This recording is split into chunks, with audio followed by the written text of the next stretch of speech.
2018, I had the opportunity to travel to Cameroon and Chad, which have a lot of French speaking in the country.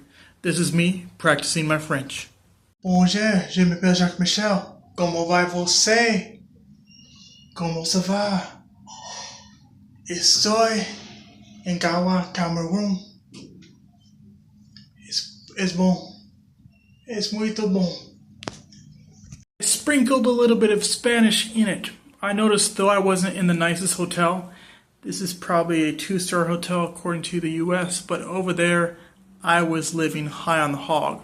As I looked out the window, I saw people were in tin-roofed mud huts. I was like, oh my, how is all this richness so close to all this poverty? Mira. Mira allá. Allá. Ava. Really realized that they did things here in Africa a little bit differently. Upon going through the CSA, which is Africa's version of the TSA, they quickly confiscated my razors and my deodorant. And I did not have a toilet seat, so this is what happened. Oh, back at the airport. Let's see. How am I going to do this? We had at least one mechanic and 3 pilots there. So, amongst us, we were able to change the pistons on this Cessna 172 so it would be able to fly on 87 as opposed to 100 low lead. And of course the piston rings and such were changed out. But this is us doing that. And apparently there was another mechanic that was running the streets spreading the gospel instead of helping and assisting with the airplane. But that's a different thing.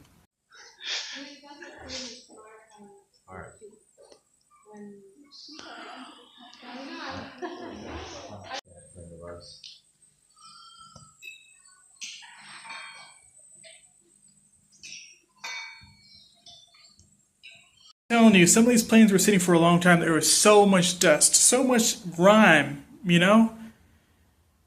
I don't even know how some of this dust gets into these places, but it did.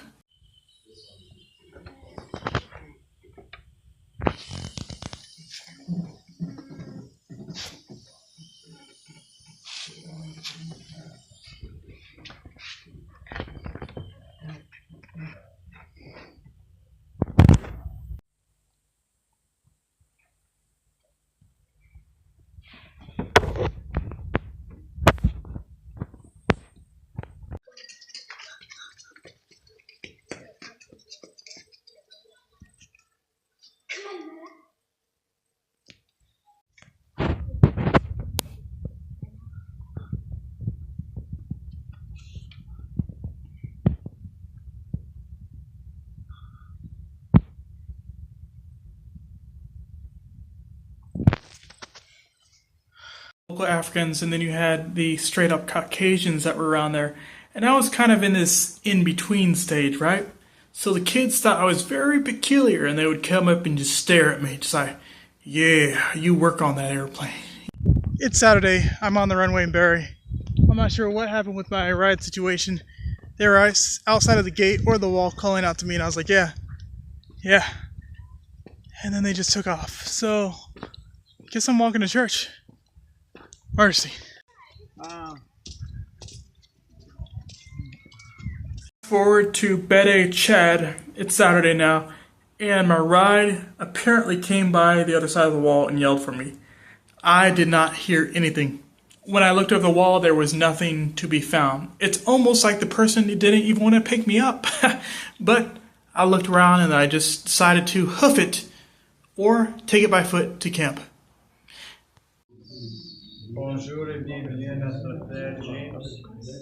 We were pretty much out in the bush. That church would have been under a tree. So I found a group of brethren under a tree and sat down with them. It wasn't until church didn't start that I was like, wait a minute, this is not church. I just sat down under a tree with some random guys. So eventually I was able to ask like where the church was, and someone pointed me to the right place. Once I got there, it was a little bit better than the tree, but no AC, no windows. It was just, sit on the ground, find a log, that type of situation. The church. And there is a young man that was taking to the streets to spread the gospel. A lot of missionaries would have their specific places to stay, and they had money and things like that. This young man would take it upon himself to move in with the locals, attempt to learn the language, and also refuse money from people. He would just, kind of do as Jesus would,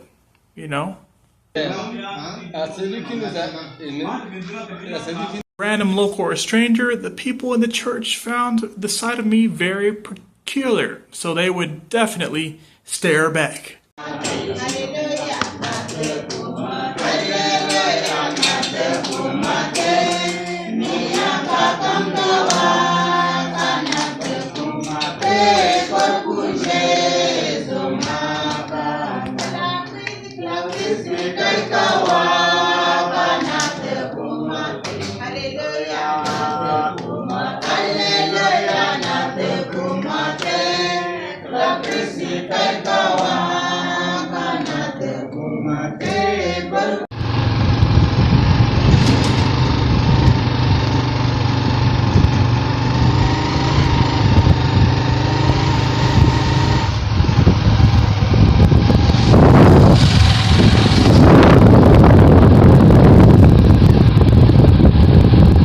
The early morning shuttle scooter to church, but I didn't miss the scooter on this particular occasion. The guys were working on the engine. I was tasked with doing something with the door, replacing the handle on that one. And apparently the handle did not hold up to the force I was putting on it, so of course the handle breaks the little spines. So then after that I was tasked with putting the cowling back on after the major work was done. Finally got the door working. Of course, I needed a lot of help with that. Got the parts manual, of course got the knowledge from the main man, and then now we're trying to get this cowling situation back together. All kinds of work. Look at this beard action though.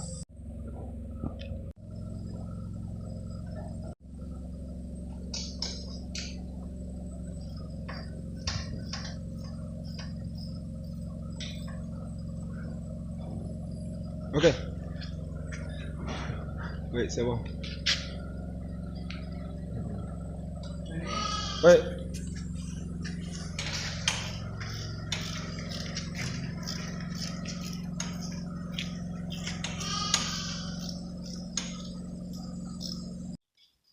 Got the cowling popped on. Now I'm just cleaning the window, trying to get everything ready to fly.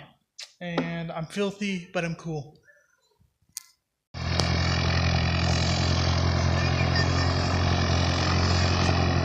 That the kids had no iPads, had no iPhones, no YouTube, no Instagram, no TikTok, and even no Netflix. It seemed like whenever anything stirred at the airport, whether it was me or an airplane coming in for a landing, those kids were right there, talking about things that you want to avoid hitting, or people you want to avoid hitting. There were goats, there were kids, maybe adults.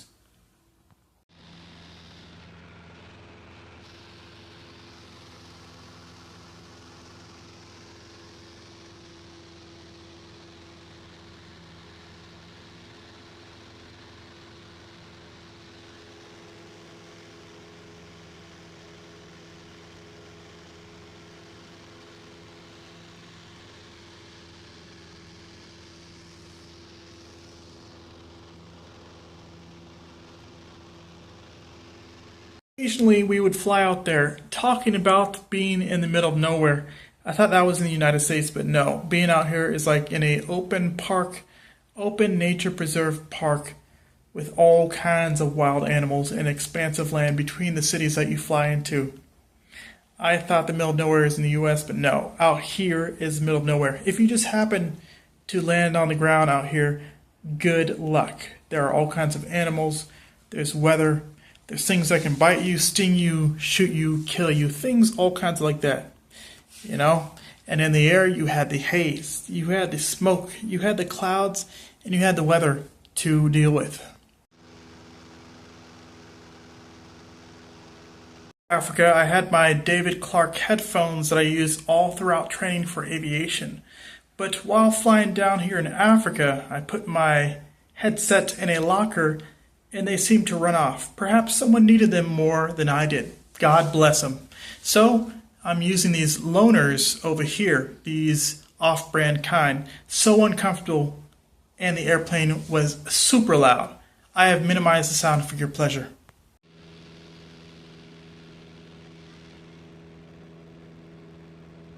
Pilots you guys find in the US are probably used to asphalt pavement with clearly seen markings, an airport beacon, markings, lights, paint stripes, and checkering, all kinds of things like that. Out here in the bush, you don't have any of that. It's just the break in the trees, right? The dirt amongst the green, that type of thing. So this is a strip that we do that I don't do, that Gary does a low pass. Checking out the runway. Here we go.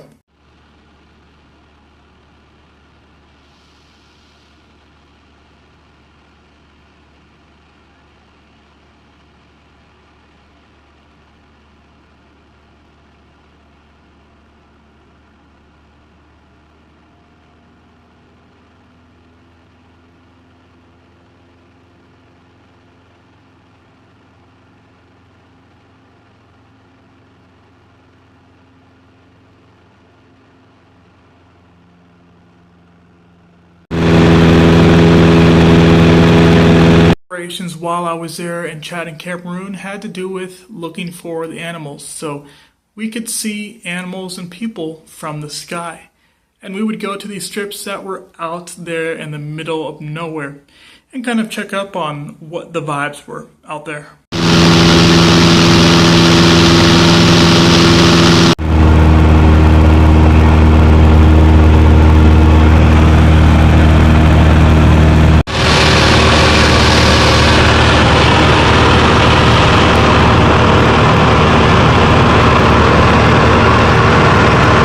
So far out there that they were in their own natural zoo type area that had all kinds of animals that you'd see in zoos, like elephantes and giraffes, and maybe even some type of lion.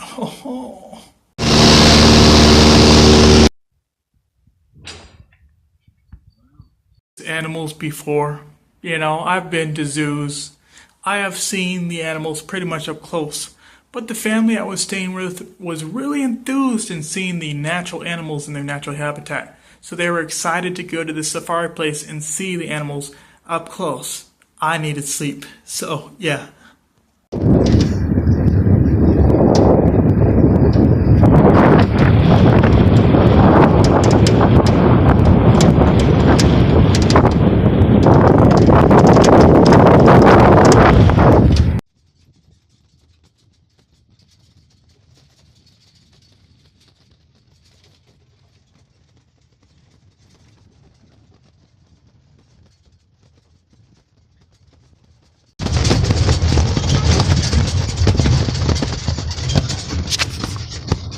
So I wasn't too tired to go on a late night adventure to see maybe some cats, maybe some elephants, maybe even some giraffe. But mind you, this is the real deal. This is out in the open. If you were able to be some animal's little late night snack, no issue. That thing was uncovered, right? It was open air, if you will.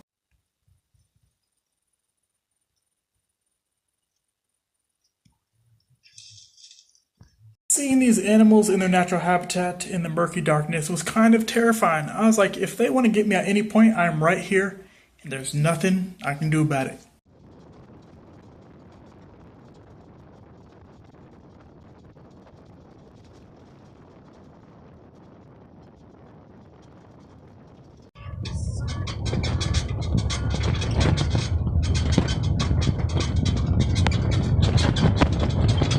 Couldn't stay and play all day, so of course a late night turns into an early day as we depart this airport for back to home.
there was nothing going on, but there was always someone watching. Unless it was this blind guy that hung by the gate, in which case someone was usually asking for something or hoping that the rich people would bless others with perhaps a loaf of bread, perhaps a cup of water.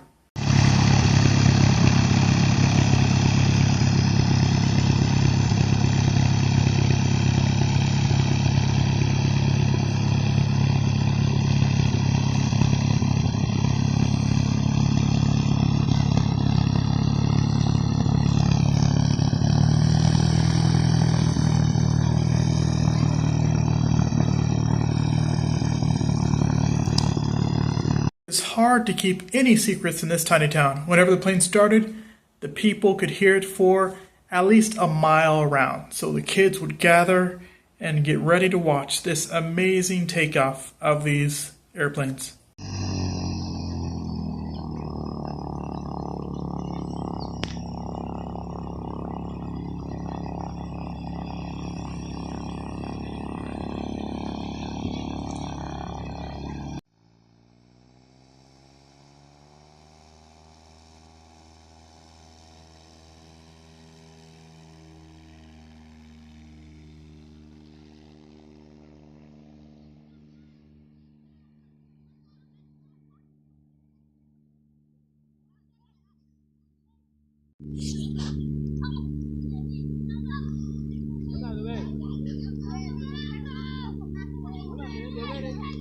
Dirt and stone airstrips, with grass growing on it and no pavement. It's super hot out there, so it takes quite a while for these airplanes to even get off the ground.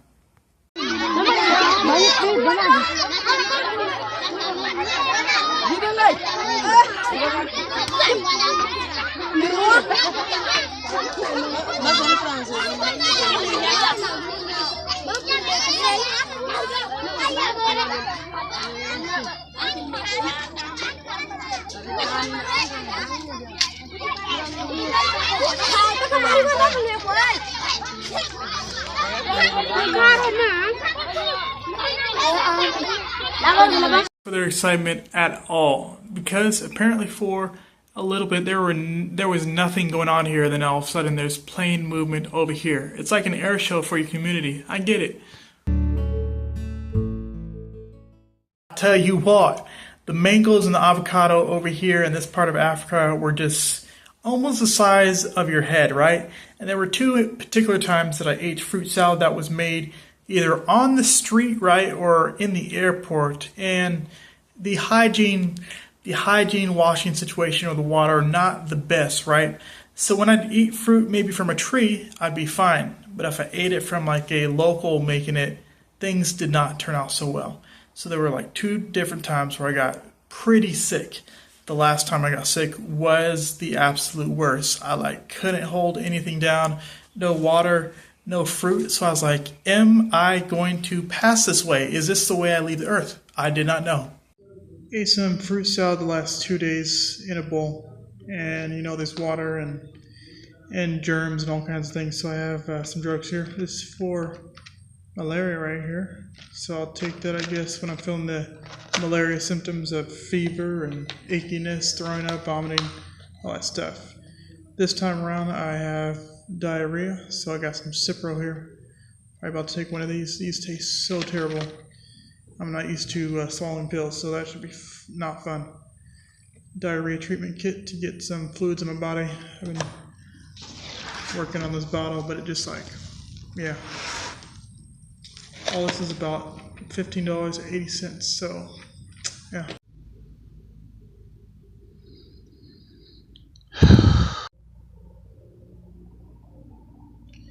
Don't get me wrong, I'm definitely hot, but I'm not feeling so hot.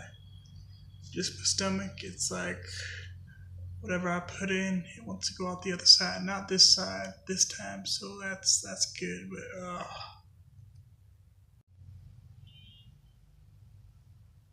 it's definitely hot, but I'm not feeling so hot. About to get some food though.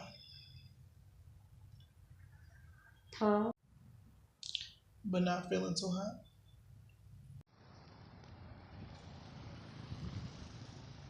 Conservation compound, they had these turtles that lived there in the courtyard. They seemed like they were ancient, but it was cool being this close to them.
Land cruisers around in Africa just gave me a love for these vehicles. They have like a huge, 2 benches in the back, and they seem to have traction and they seem to be comfortable. I was like, man, I need to get me one of these trucks.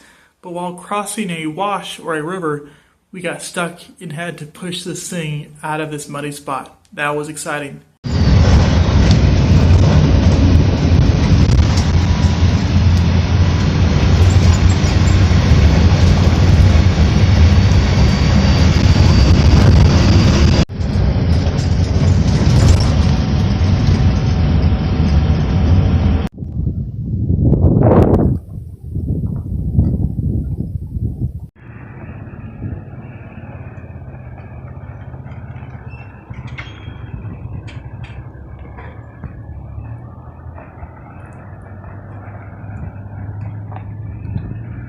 For the price of about $4, I got this baguette right here. Got these 2 ripe avocado, and got the pain souk, of course. So tasty. I'm in love with the vehicles around here in this part of Africa, but I was in love with the food. For a few francs, you could get a whole loaf of bread. You could get pastries in this French style, right? Things like that. And it was just nice to get fresh produce, breads without, crazy preservatives in it. It was just a good time to eat. Piece of bread and some avocado would do it for me. Maybe a pastry and a large mango,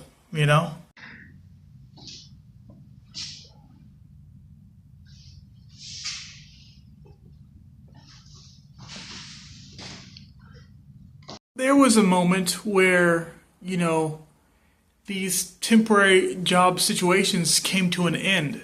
But there was like very little communication from the person that helped me get over there. So I was kind of like in this little situation. I was like, okay, so what do I do now? Because there's like no comm.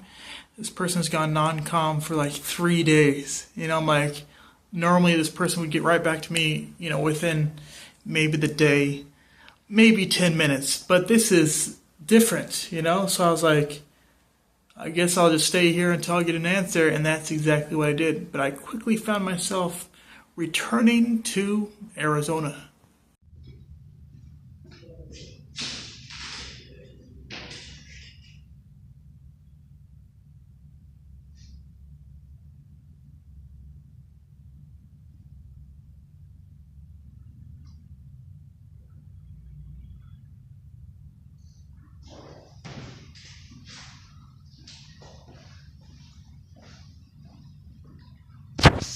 Things didn't work out, so I'm in Gawa, about to go to Yaoundé and then to America. So I'm in the Gawa airport. So I was here on Monday, missed a flight because I'm not sure if it was like a minister or something, came in, swooped up all the seats with this squad and stuff. So I'm here Wednesday. Hopefully gonna make it to Yaoundé. Let's see what happens. I'm in line again. So yeah. Got my boarding pass and my cookies, about to go and check in over here. So yeah. Coming to Africa, my trip leaving Africa was quite different. When I came to Africa, it seemed like I was being helped. I was taking airplanes places. On the way out of Africa, I went the way of the ground road trip that took about 8 hours instead of the typical 45 minutes. I was like, oh mercy, things have certainly changed over here. And I felt that, things had changed on this side, but it was great to return to where I came from. Things a little bit differently here. I had to tell the guys which cart to put my bags on. I had to point to them and show them which one. So Africa was quite different. It's like the weather could change at any moment. There could be dust and haze that covers the airport. And I'm not sure if they had a Cat 2 or a Cat 3 there. Anyways, and if someone with higher pedigree, or if they were a prime minister or something and wanted to get on a plane, they could easily kick you off. It seemed to be very, very relaxed around there. It's like in America you have schedules and the airplanes try their most important, try to get the plane in and out on time. Over there it was like, you may not hear from the airline. The airplane could come on Monday, could come on Wednesday. It is what it is. So I eventually made it out of there and got to my other destination. Traveled from Gawa to Douala to Yaoundé. And tomorrow, Paris. Got some Cameroonian TV action. Some Cameroonian TV action going on before bedtime here. And I guess I'm leaving later today. I was saying it was tomorrow, but today is today. So, yeah. On Monday, got to the airport, waited in line about an hour before the plane left. And they just stopped checking in people all of a sudden. Then I missed my plane. I was like, why did I miss my plane? Apparently, little did I know, there was a whole squad that came through.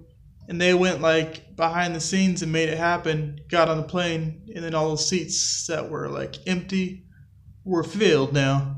And so I missed my plane. But on Wednesday, I got a seat.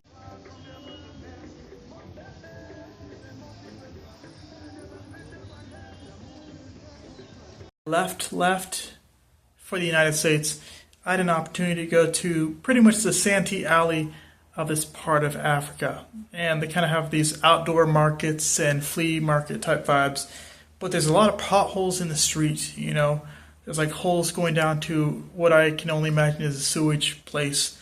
But yeah, I kind of explored a little bit outside of the hotel and went to explore, one last time. I had the confidence, a little bit of the language, and at this time it's been almost a month since I've had, a razor to my face or any type of deodorant on my body. So at this point, I am smelly and stinky. So I try to barter with the people as far as buying shirts and clothes is concerned.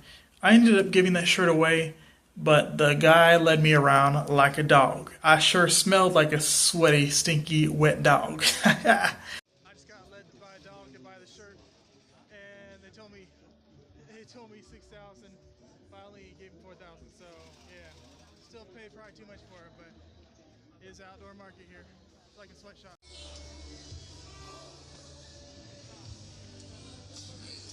But yeah, this is streets out here. That's what it's like. There must be a celebration today. Everyone and their mothers are out here. The whole squad's out here. See, the streets are pretty much getting crowded right now. So that's what's happening out here. In the bustle of the city, it was like a different vibe. It almost reminds me of certain parts of Mexico, how there's just people in their own world doing their own thing. But I heard that there was some military drums or some sort of thing going on, so I walked down the hill and saw some military parade, which was quite exciting to watch.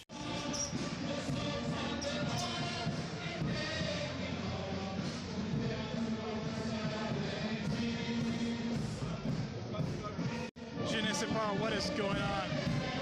Je ne sais pas. There's more police and military members than I've probably ever seen in my life right here. And I'm not getting arrested, so this is good. This is good.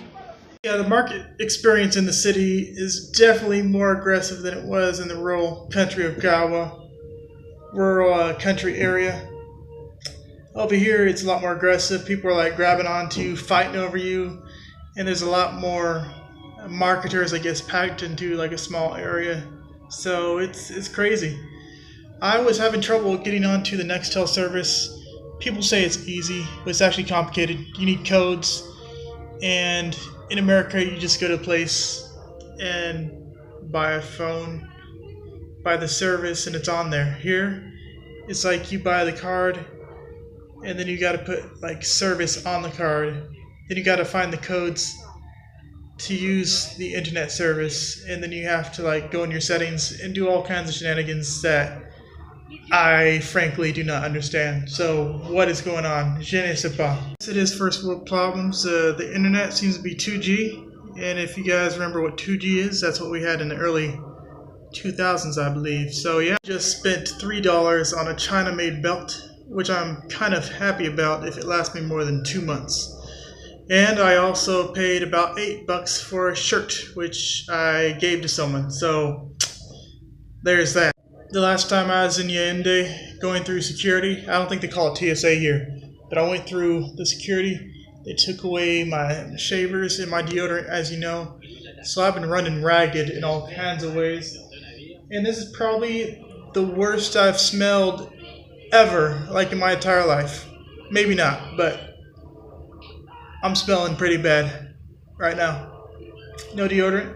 I was going to save the shower till after I swam, but it seemed like there is too much of an audience. Normally that doesn't get to me, but I'm about to go. I don't need to get like a whole audience out there like, oh, American, look, he swim. Look at him, you know, that type of thing. So I'm just going to take my shower and get ready to go here, trying to get to the airport so I don't miss my plane again.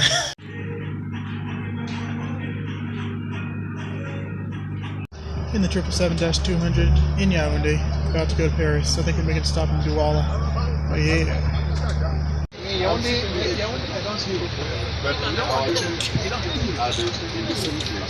I don't even know how I can explain this, but I smell so bad at this point. But eventually I got an airplane going in the right direction, towards home.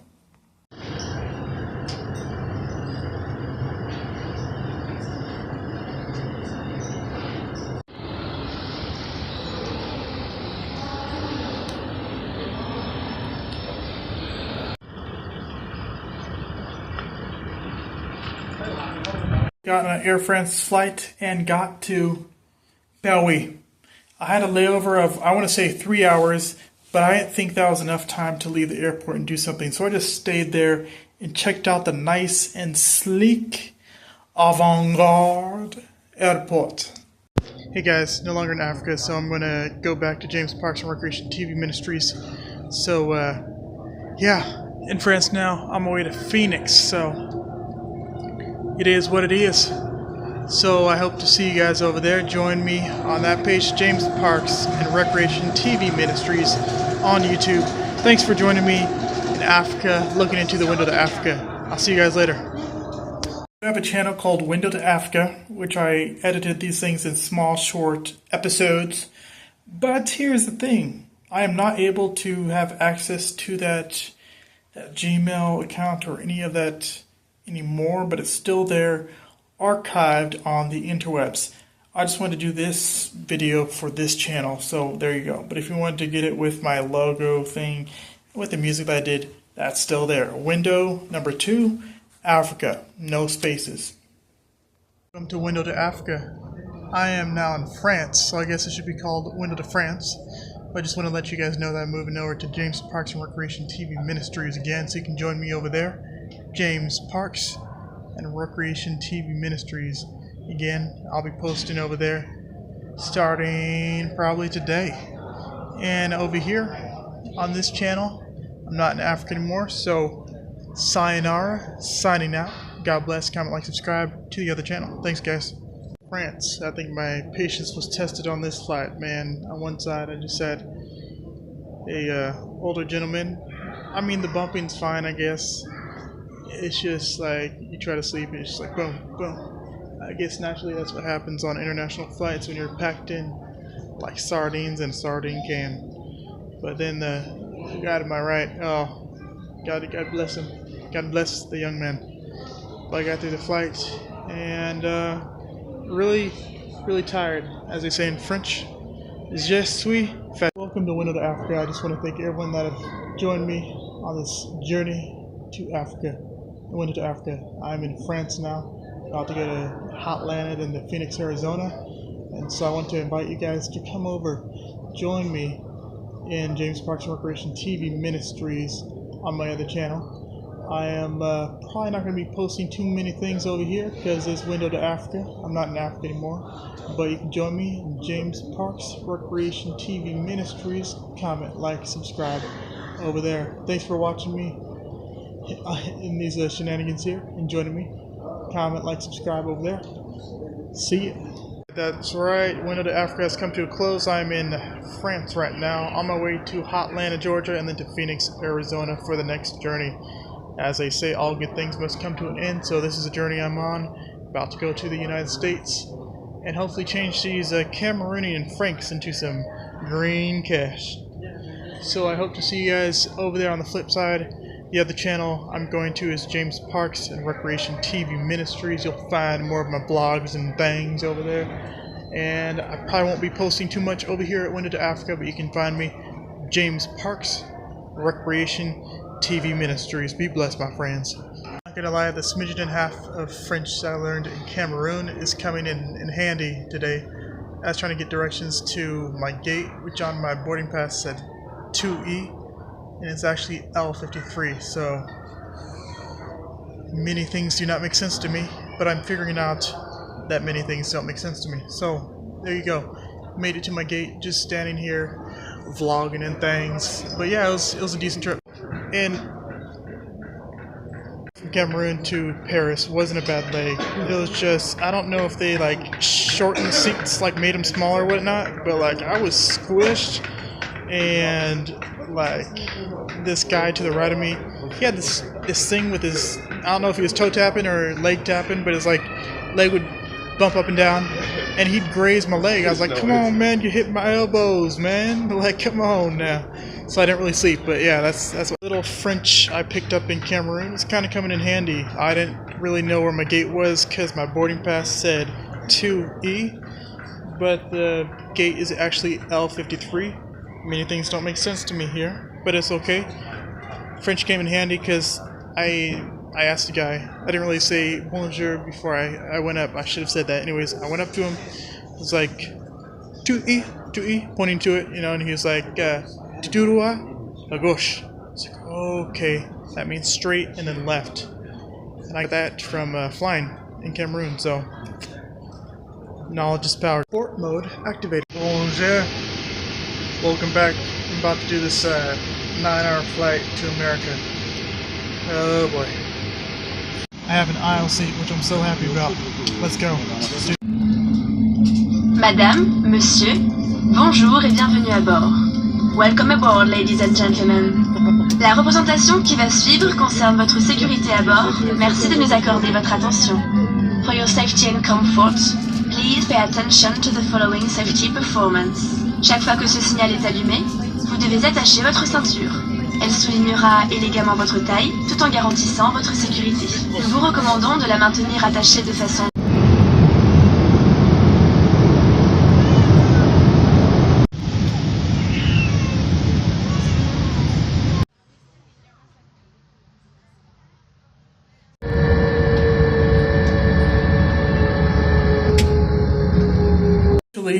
I would make it to Atlanta and then to Phoenix, where I lived the rest of my life.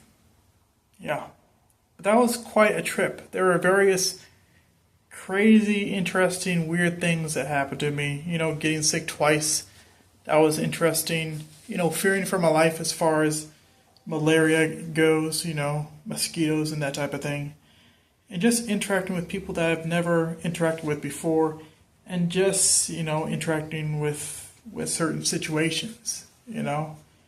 It was an eye-opening experience. One experience in particular that opened my eyes, that changed my life for the better, was just seeing how people lived in so much poverty and being blessed and grateful for what I have over here.